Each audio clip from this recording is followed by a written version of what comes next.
Good evening, everybody. Thank you for joining us. It is Tuesday, January 17th, 2023, and it's 5 p.m. You are at a Plan Commission of the City of Wausau. Welcome. The first item on our agenda is to approve the minutes from our December 20th, 2022 meeting. I would entertain a motion. I have a motion by Bolkin and a second by Watson. Is there any discussion? I'm not seeing any. All of those in favor of approving the minutes from December 20th, 2022 can signify by saying aye. Aye. Aye. Any opposed? All right, that motion carries. On item number 2 is a public hearing. This is for discussion and possible action on rezoning at 1600 Golf Club Road from a single-family residential zoning district to a two-flat residential zoning district. This is for Fromke. Do you want to maybe give us a quick spiel before I open the public hearing? Thanks. I guess, as noted, it's a zoning change, and this is the public hearing, so anyone can speak in favor or against it. I guess if the petitioner is here and wouldn't mind giving an introduction on what the purpose of this is. Otherwise, if we look at the map here in the packets,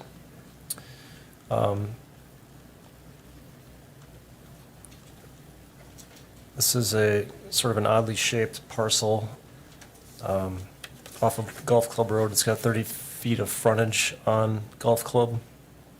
There's really no way to divide it into smaller lots. It's almost a 2-acre parcel. The petitioner is looking to do something more than just a single-family home on the 2 acres, which is why he's seeking the zoning change, I guess, in a nutshell. Thanks. Okay. Are you the petitioner? Yeah, if you'd like to give us a quick... Do I have to come up front? Yes, we have the microphone. If you could introduce yourself and give your address.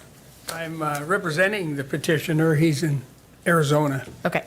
on a vacation. And I'm Shane Lay with Wausau Realty.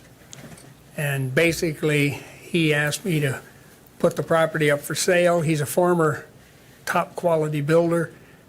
In the last 20 years, he's been an excavator.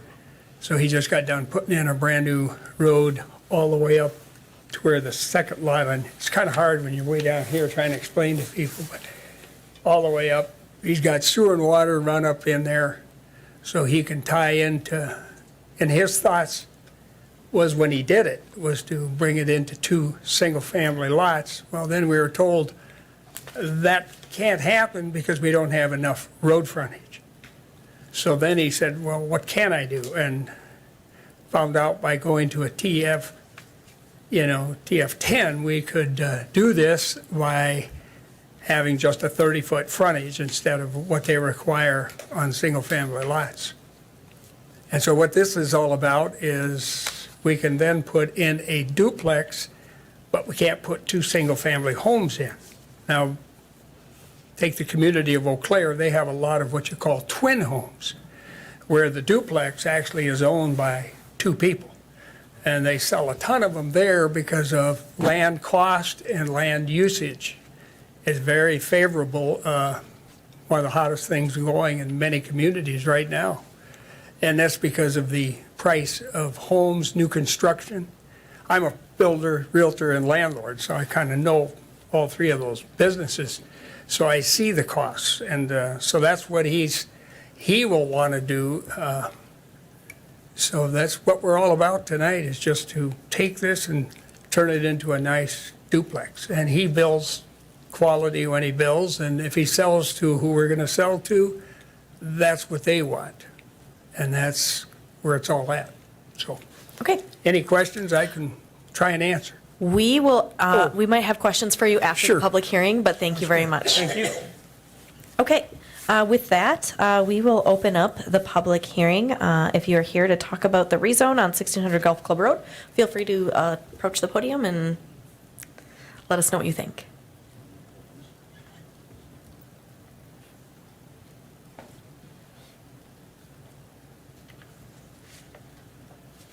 Good evening. I think if you could introduce yourself and give your name and address for the record. My name is Jackie Rodemeyer. I live at 1614 Golf Club Road. It's the small parcel just to the south of the Fromke parcel. Sure. I am here with the surrounding neighbors, and we do have a list of concerns We weren't sure that this was going to be a duplex. Our impression was the two flat 10 was opening up the possibility of putting in a 10-unit apartment building back there. So some of my concerns are more geared towards that. We would be very concerned with the noise of construction. It's only a 30-foot frontage, and it's only a few steps from our garage where we like to spend a lot of time in the summer. I'm concerned about accidental damage. When the driveway was put in, it ruined my little herb garden that I'd put in not realizing how close it was to the property line. We would worry about the increase in traffic, tenants going to work day and night, visitors coming to visit those tenants, a garbage truck going in and out, and delivery trucks going up and down this driveway that is, again, literally steps from our driveway. We're concerned about the lights, if there would be a parking lot put in. Right now, our house has a very country-like feel. We enjoy the sense of privacy we have from each other. It's dark, we get a lot of wildlife. I wonder about snow removal.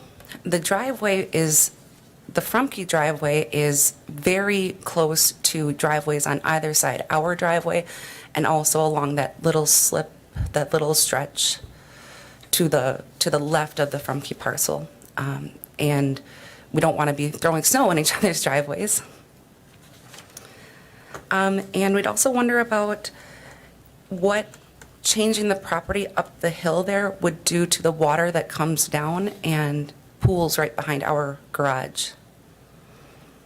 And that was my list of concerns. Okay, thank you.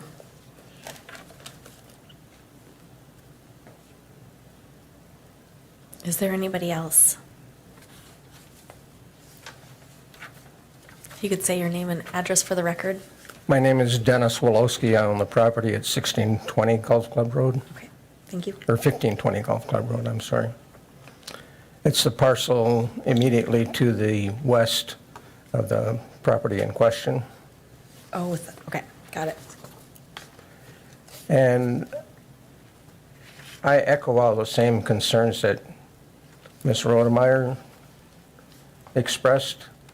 I wouldn't have bought nearly an acre of land with a country feel if I wanted to be surrounded by duplexes or apartment buildings. And I as well enjoy the privacy. I enjoy the wildlife that wanders through the yard. And I'm afraid that all that would be disrupted. So I'm very, very much against rezoning this property. I have a question. Does the TF10, what are the possibilities with the TF10? We're technically not supposed to respond to your questions in the public hearing, but I will write it down and we'll get you that answer during this meeting. Okay. Can I ask, is it possible that there could be more than a duplex there? We- Yes, please. I'll take it. Well, the TF10 allows a duplex or two flat, which is a up and down duplex by right. If they wanted to have any more units, they would have to have a conditional use, which would, the zone change would have to occur first, and then they'd have to come back for a conditional use if they wanted more units. And this duplex has to be up and down? Correct. Okay. That's all I have. Okay, thank you. Hello, Hi I'm there. Gerald Dennison, 1520 Golf Club Road. And I'm right there in front of Dennis's and it's same here. We just wanted to stay residential. There should be no reason to put in a apartment complex. I mean, I was told once that it was going to be two-story. Well, it could be a duplex or more. I was told by the person that was going to buy it, is buying it, and they said, well, yeah, we'll do that. Now they say, oh, we're not going to buy it, and we're not going to do anything. So the story is as it goes. I believe it should stay residential. That whole area is residential. All of Golf Club Road has enough traffic on it now to put anything more than a single-family home in it. And that piece of property has really terrible drainage. It's like a river in the spring. That whole end of that property in between Bryan and, it was like a river. There was a whole thing of cattails. It was a swamp for the last 20-some years. That whole I don't even know how to DNR let them put a driveway through that. I mean, he had to put in so much fill, dig out all the mud. I watched the whole thing go in, and the driveway, it's going to be a mess in spring. We'll wait and see. Without proper sewage drainage, with a sewage drainage line. Because it came down, and there's a drain right at the end of the driveway, at the corner of my driveway right there, which Dennis and I share as an easement. And it was always just flowing like a river. So we'll see from that. That's all I have to say. Thank you. Yes.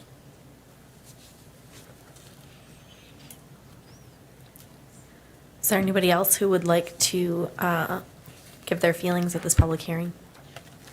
Thank you. If you could give your name and address for the record. My name is Karen Meyer. I live at 1510 Golf Club Road. Directly, well, it would be across the driveway. But like Jerry said, the one side of my house closest to where the driveway would be is wet, very, very wet in the spring, which also comes from part of that swamp over there. Sometimes I can't even cut my grass, it's that wet. So it is a swamp area. It's going to be a mess in spring like it always is. There's always water running past my driveway like a river, like Jerry said. And that and the traffic issue are my big concerns. Thank you.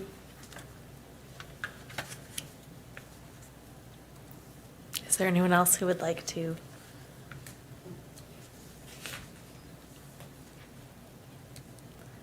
Okay, I'm going to call for the last time. If there's anybody here who would like to address us as part of the public hearing for the rezone request for 1600 Golf Club Road.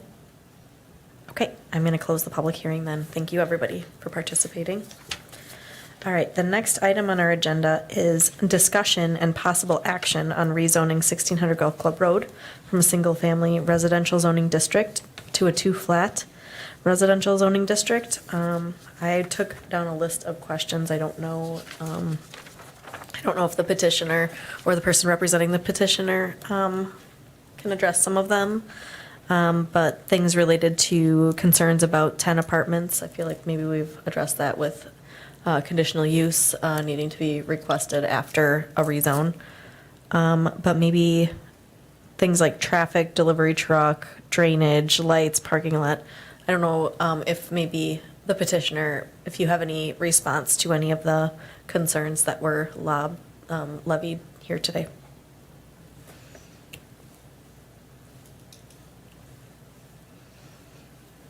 Yeah, thank you. Well, it's pretty typical when people see the progress go, they do want to know what's going on.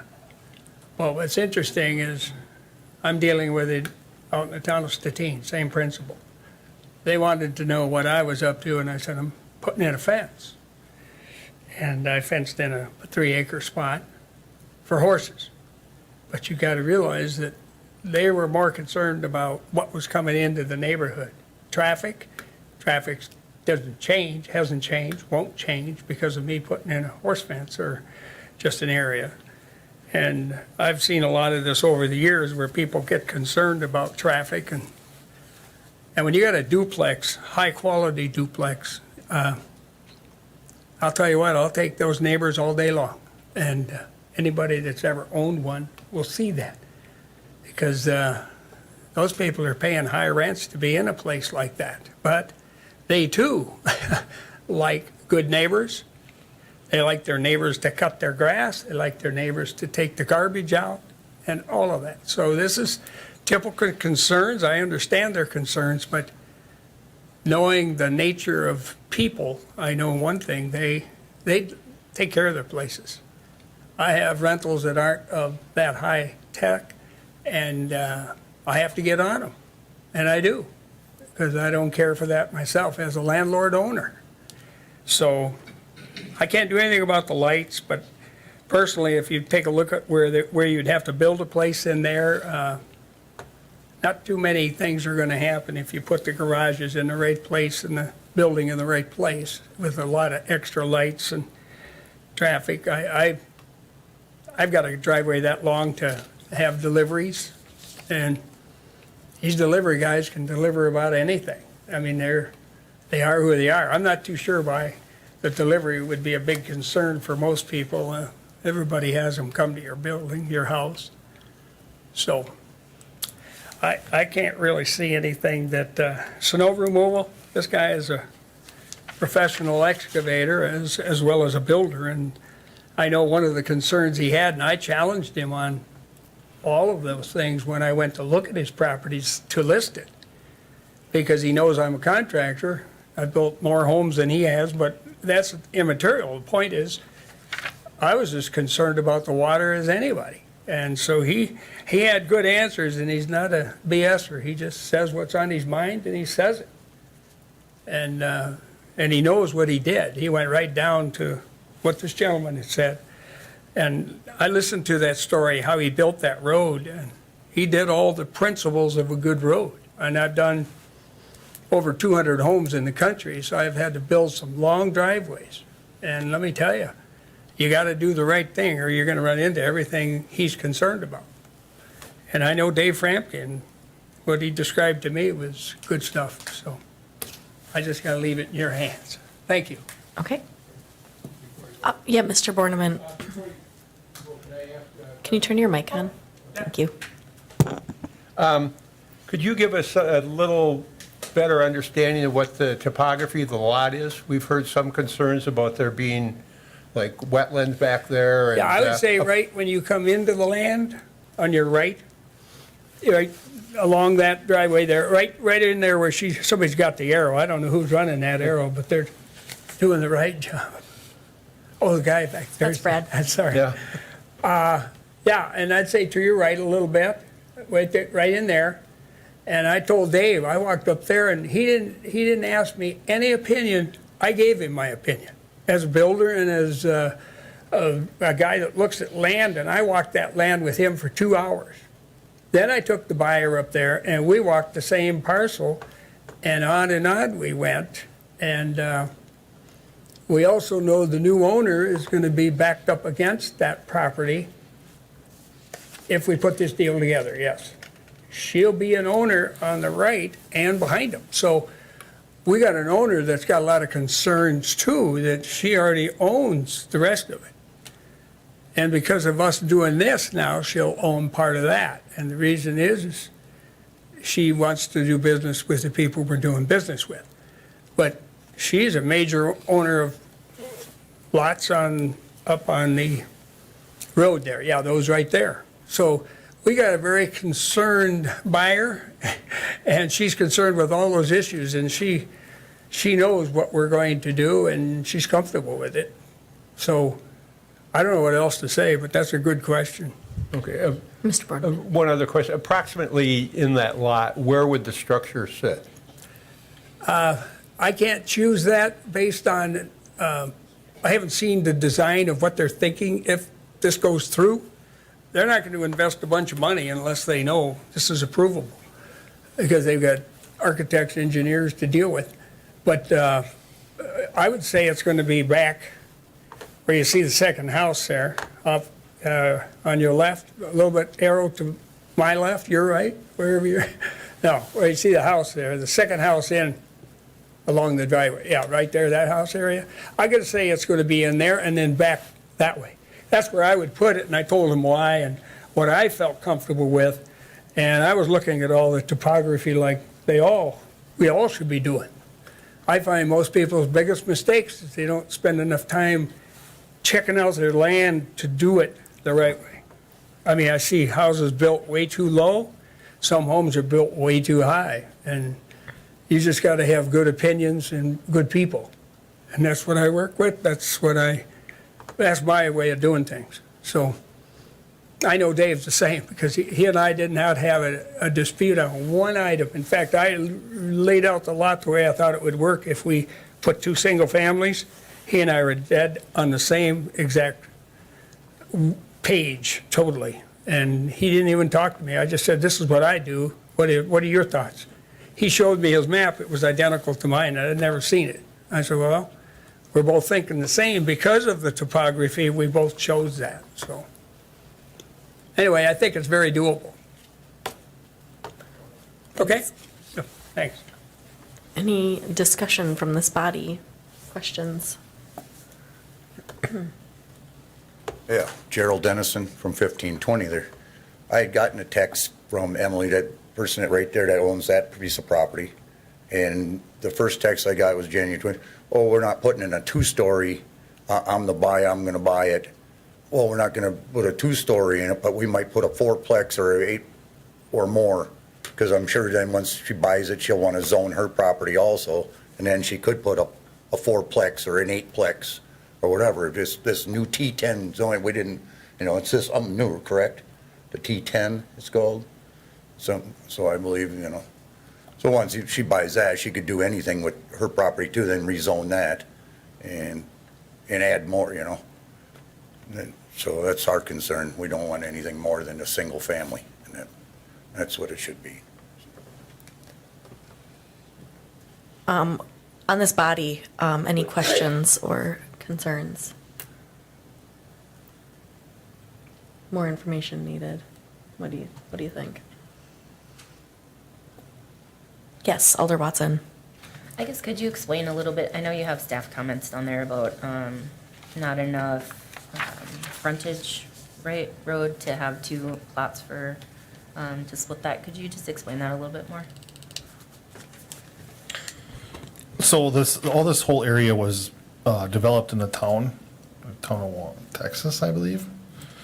And it was annexed as, like you see on the west of the driveway here, the 3 houses was annexed that way. So originally the petitioner came in and they were looking to be able to split the lot in a similar fashion, but it doesn't meet our zoning code to have that minimum street frontage. Each lot needed a minimum street frontage, and you just couldn't physically do it with the current way it was laid out. So they were looking for some way to get a 2-unit in there at a minimum. And this zoning district, TF10, would allow the 2-flat, or if it doesn't work out for a 2-flat, they could still do a single family in that zoning district. And then to be able to go and add more units, they would have to come back to this particular commission to get additional? Yep, there'd be a public hearing and everybody in the same area would get notified again. Yeah, in addition, I mean, the frontage is really the issue, the 30 feet. If this were on the street frontage, say to the east, I mean, just looking at the other lots that are there, you could, just by area, you could divide it into multiple lots, but it really comes down to that frontage and not being able to divide it in any way. There's no other access without putting a street through somewhere else to get that frontage for those lots, so we're just limited by that 30-foot frontage. Alder Herbst. Thank you, Mayor. I would support single residence, but not the 2-flat. Thank you. Alder Watson. So the driveway, that was made by the people that own that property, so technically that wouldn't be able to act as frontage because it's not like an actual road, right? That's what counts. That's what enables them to be able to apply for the rezone. Okay. And there's no, because Crestview stops there at dead ends, right? Yeah, off of, is that Woodland Ridge or Maple Ridge. Maple Ridge? It really, once you come off of that right away, it just drops down. There's no street would be able to be developed without a lot of work. There's a contour map for reference. The parcels here, these are 5-foot contours, so if that means anything. Here's the parcel here. Mr. Bulkin. Comment on this. with a two-flat on this property, you're not going to really have any more population density, affecting the rest of the neighborhood as you would say the two houses across the street. So I don't think, I see no problem with having the zoning change on it.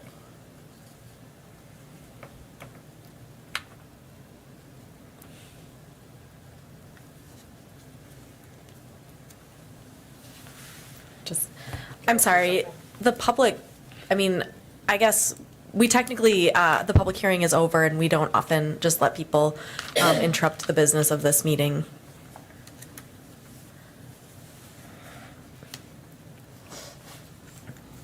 What does this body need do you need more information? Do you need? Mr. Borneman? I have to agree on this. I think some of the concerns are if this were a higher density development, I think just a simple, a duplex back there or, two flat residence is just the same as, to the west of that property, there's two residents back there. They have the same traffic flow. They have pretty much the same width of driveway to get out of there. You're going to have the same amount of traffic. I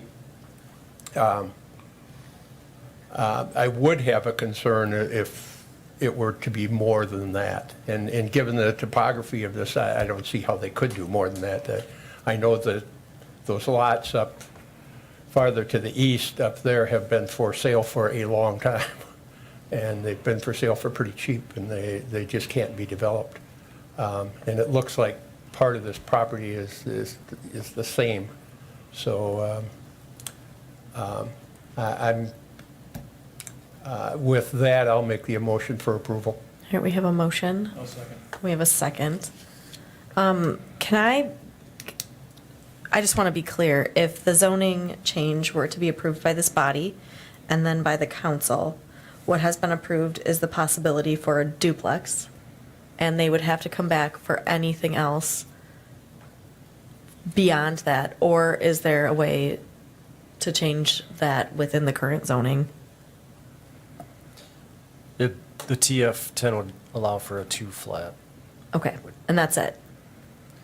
without the conditional use permit on top of the zoning change, which would come back essentially the same process, public hearing back to this body for the conditional use permit for anything more than two.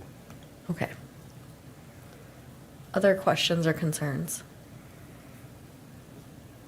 Alder Watson. And I guess if we do rezone, then we'll be able to get renderings or what their plan is a little bit better, because it sounds like maybe they're not wanting to invest a lot if they can't get this rezoned, right?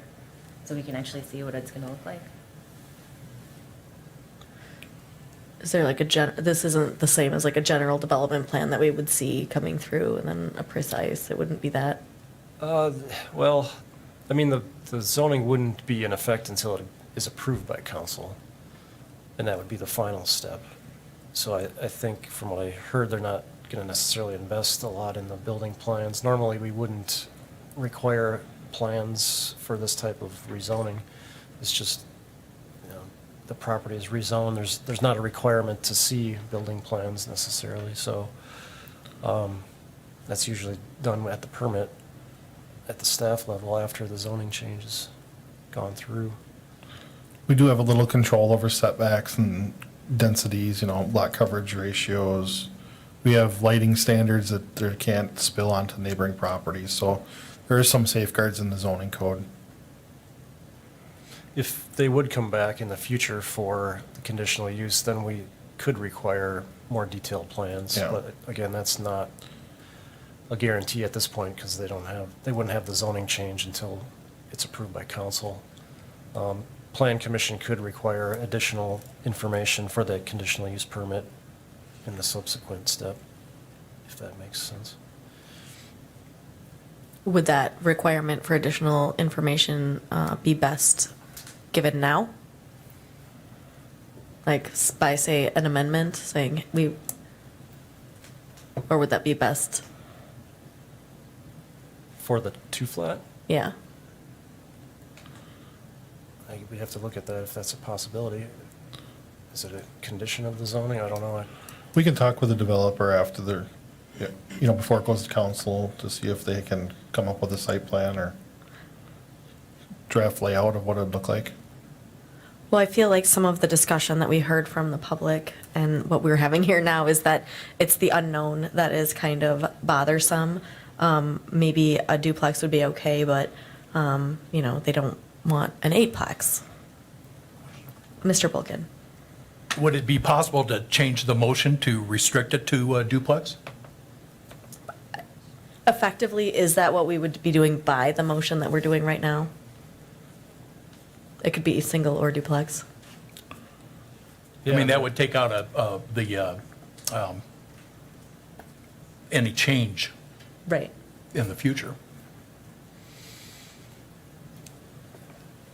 But I don't know if we can, because the zoning, in certain zoning, once it's there, it has rights, right? But we know that a two-flat by right is authorized, but anything beyond that would have to come back to this body already. So there would be another step process and a public hearing that they'd have to come back to do it. So essentially with this rezoning, what I understand is that it would allow for either single family or this two-flat. Anything beyond that would take additional action by this body, correct?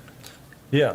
Okay. Yeah, So I we think can you be- could state, like George said, I mean, you could state your opinion, like, if this comes back in the future, I'm not going to support it. But you're not putting the clamp on it and saying, you shall not come back.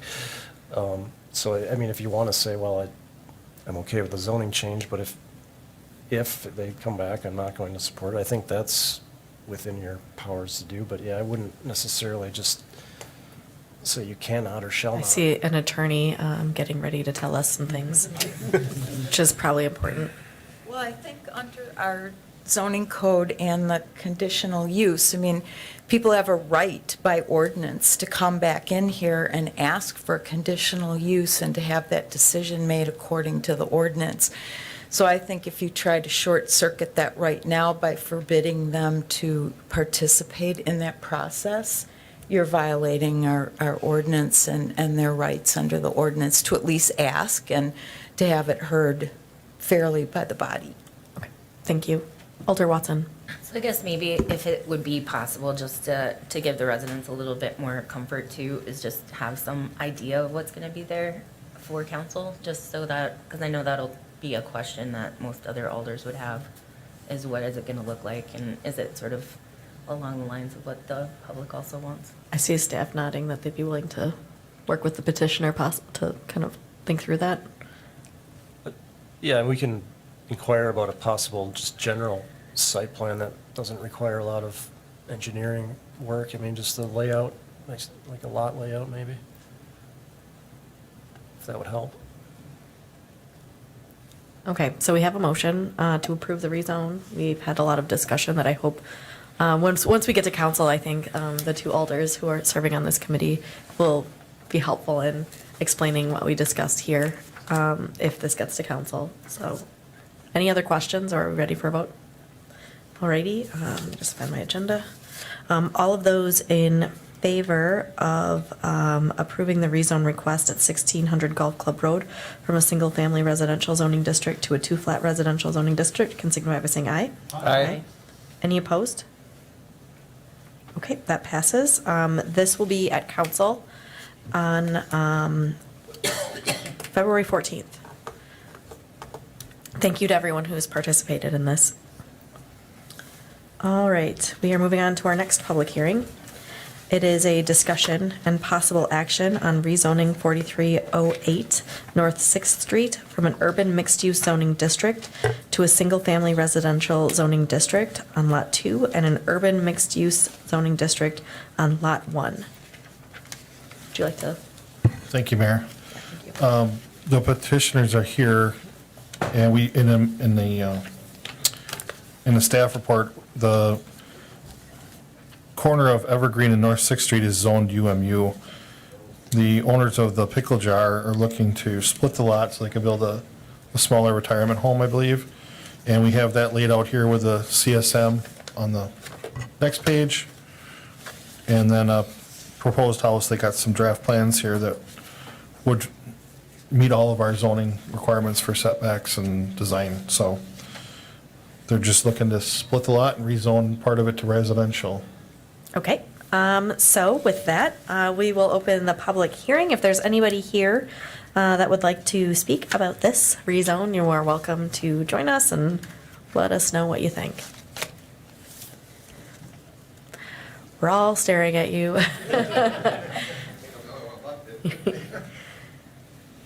Dustin Breland, 6103 Don Street, Weston. I'm the surveyor. Just here to answer any questions you guys might have. That's all. Okay, well, thank you. Well, once we're through with the public hearing, we might have questions. Okay, second time, if anybody is here and would like to discuss the possible rezone at 4308 North 6th Street, feel free to approach podium. All right, one last time, if there's anybody here who would like to talk about the rezone at 4308 North 6th Street from urban mixed-use zoning districts to single-family and mixed-use, feel free. Okay, that public hearing is now closed, so now it's our turn. Discussion and possible action on rezoning at 4308 North 6th Street from an urban mixed-use zoning district to a single-family residential zoning district for Lot 2 and urban mixed-use zoning district for Lot 1. Is there any question from this body?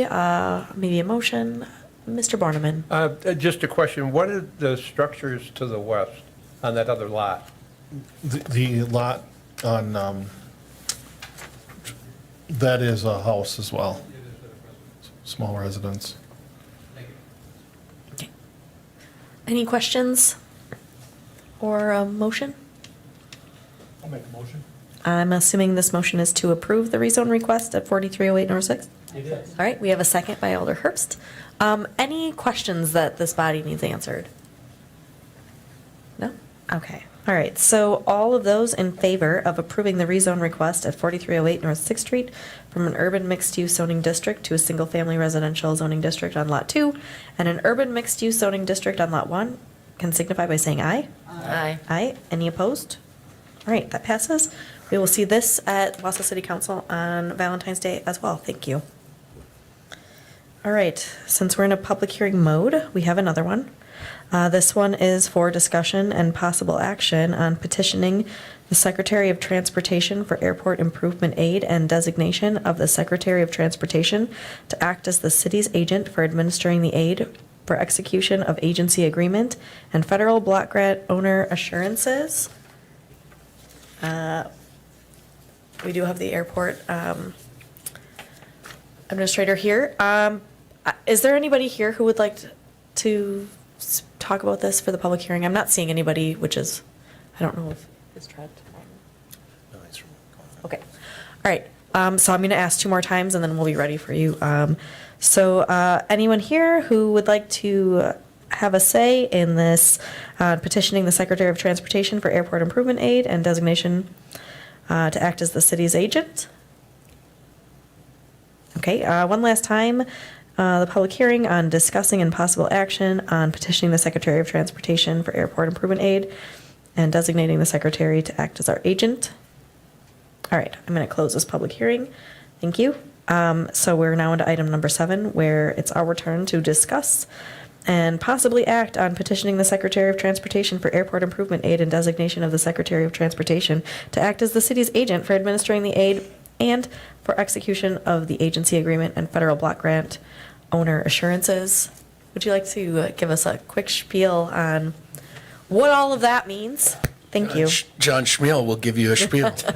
Yeah, it's not the first time I've had to say that. Okay, so the Wausau Downtown Airport pays for most of its capital projects using FAA and Bureau of Aeronautics funding.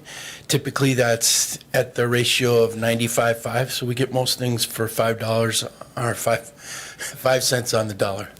Anyway, that's a better deal. Yeah, we couldn't really do capital projects without FAA and BOA participation. And so about every 5 years, we have to run this petition past the Bureau of Aeronautics and FAA if we hope to be able to do any of those projects. just because you approve this petition to be forwarded doesn't mean we're obligated to complete any of those projects. Okay, any questions from this body, or perhaps a motion? I see two motions at the same time, so I'm going to go Alder Watson with the motion, Mr. Borneman with the second. Okay, so this is, any discussion beyond this? Excuse me. All right, all of those in favor of petitioning the Secretary of Transportation for airport improvement aid and designation of the Secretary of Transportation to act as the city's agent for administering the aid and for execution of the agency agreement and federal block grant owner assurances can signify by saying aye. Aye. Any opposed? All right, thank you. Thank you. All righty. Who wrote that one? Okay. We're on to item number 8, discussion and possible action on approving a conditional use at 414 South First Avenue to allow for an off-site parking lot in an urban mixed-use zoning district. This is for Gorman and Company. I see Trent is video on. Do we want to talk about this first before we have any motion? Sure, just quickly, this, we held a public hearing last month, so this would be the final approval for the conditional use. The parking lot would serve the apartment building across First Avenue. This would be overflow and excess parking for that multifamily development. So I guess, as staff, we didn't see too many issues with the use as a parking lot. The plans that we have so far are just preliminary. We would require a little bit more detail on the landscaping and lighting and fencing and so forth, but that would come later when they're further along, if they receive their funding and are building that apartment building and this parking lot, we'll get more specific plans when they move ahead. So that's not too concerning, I guess, at this point. Okay, I see Trent, you are here. Is there anything you'd like to add? No, I think you pretty much covered it. Okay, thank you. But I'm here to answer any questions that anybody may have. Thank you. Alder Watson. I guess I'd like to move to approve, but then I also have a question too. All right, so we have a motion, so we'll act on that first. Do I have a second? I have a second by Alder Herbst. Okay, question time. Can we, as a city, be proactive in, doing our plan for bike and ped around that area? Because I do think it's going to be important to have some kind of secure crossing. So I don't know. I know that those dollars sometimes can be expensive, but plan-wise. I see both planners nodding in agreement. So. Okay. Yeah, I guess I forgot to mention in the staff report, I did note that, again, this isn't necessarily part of this approval. I mean, it could be, I guess, but we recommended that our CISM committee take a look at the crossings in particular, pedestrian crossing. The bicycle stuff could certainly be looked at too. I know when we did First Avenue, it's one lane, northbound, and then it splits into 4 lanes essentially. So I think there is some room on the street to do something besides those 4, travel lanes. I think there could be some better bike accommodations or potentially on-street parking or, better crossings of First Avenue, certainly. And I know there's been some research and whatnot about how quick that stoplight is. I know I follow the 3M trucks when they start to creep over the railroad tracks because I'm like, oh, they must know a secret I don't know. And then I zoom across after potential changes, can that be relooked at too? Because that might. Yeah, we've looked at that light, and it's set by the DOT, and so we've adjusted it by a couple seconds, but they're not allowing, that's their settings at this point, so. And even if there's some changes on First, that could impede that? Yeah, I think that the light would take precedence, that controlled intersection, so, so that will probably stay the same, and then we'd have to try to make the accommodations, but from the engineering standpoint, we could try to make a crossing that's as safe as possible with what we have. Okay. So, Thanks. yeah. Other questions or comments? Okay, otherwise we do have a motion on the table on approving a conditional use at 414 South First Avenue to allow for an off-site parking lot in an urban mixed-use zoning district. All of those in favor can signify by saying aye. Aye. Any opposed? All right, that passes. Thank you. Thank you very much. All right, item number 9, discussion and possible action on amending the general development plan at 415 South First Avenue to allow for a community service facility on the ground floor in a planned unit development zoning district. This is also for Gorman and Company. Would you like to give us a background? Certainly. Thank you. I'll I'll skip ahead to the floor plan that was in the packet. This actually has not changed. We're just bringing something to everyone's attention and making sure that everyone's okay with it. The first floor plans show this space as CSF, and I don't know that it was ever really discussed on what that meant before. I think as staff, we assumed it was just a general, common space for the apartments, and, or an office space, which in a normal apartment building, if there's an office, it's just part of the apartment building. It's not a separate use. It's just, like a fitness room. It's just part of the apartment building. In this case, Gorman wanted us to clarify, or wanted the zoning clear that this is actually a community service facility, meaning that it is going to be run by an outside agency. I believe Lutheran Social Services will provide services to residents, but also to people that could walk in off the street. So technically, it's somewhat different than your typical apartment building manager office, but it's going to function similarly. It's just a small space, 1,200 square feet. It's not going to be a huge facility, but I guess technically it is a separate use than just the apartments that are above it. So we wanted to clarify that and bring it forward as an amendment just so that everyone's on the same page. Are there any? Yes, Alder Watson. I think that's awesome sauce. Can I I hear there's a motion with awesome sauce to approve this. Do I have a second? I have a second by Alder Herbst. Mr. Borneman, I saw you had a question. Yeah, just a question. Does the fact that this becomes office space change the parking needs at all? Are they going to have people going to be coming here and need parking space for appointments and things like that, or? That's a Is good that question. something I could weigh in? Yes, absolutely, Trent.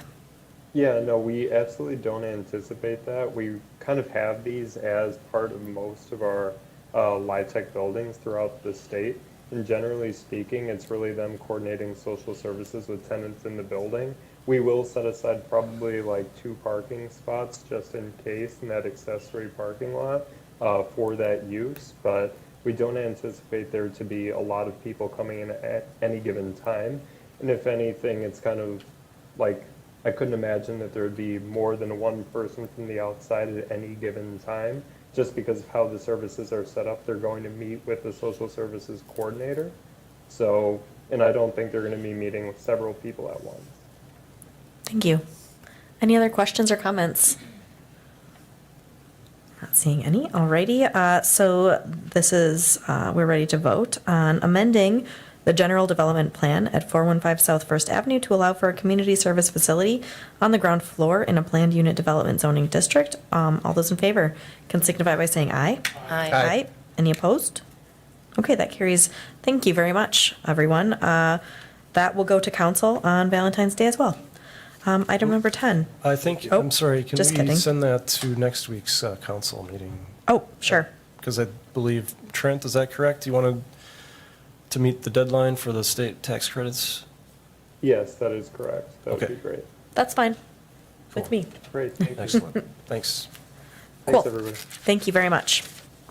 All right, next up, item number 10, next meeting date, February 21st. Last item on our agenda, I would entertain a motion to adjourn. I have a motion by Herbst and a second by Watson. All in favor, signify by saying aye. Aye. Aye. Any opposed? All right, thank you, everyone.